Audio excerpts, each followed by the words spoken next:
መጽሐፍ ሲናገር ባንቺ ላይ የተሰራ መሳሪያ ሁሉ አይከናወንም ብሎ መጽሐፍ ይናገራል።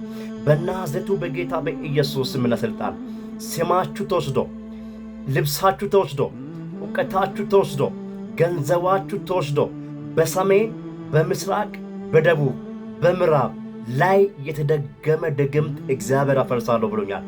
ነገ ግንቦት 19 ዕለተ ዕሮብ በጌታ በኢየሱስ ስም በ19 በ21 በ16 በጌታ በኢየሱስ ስም በልብሳችሁ፣ በስማችሁ፣ በዕውቀታችሁ፣ በገንዘባችሁ የተደገመ ድግምት እግዚአብሔር አፈርሳለሁ ብሎኛል። በናዝሬቱ በጌታ በኢየሱስ ስም ይህ ግንቦት ወር ሳልቅ ምንም አይነት መሳሪያ ባንቺ ላይ ባንተ ላይ የተደገመ ድግምት እግዚአብሔር አፈርሳለሁ ብሎኛል።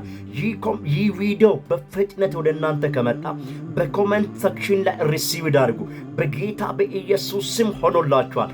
ባንቺ ላይ ባንተ ላይ የተሰራ መሳሪያ አይሰራም። በኢየሱስ ስም it is done።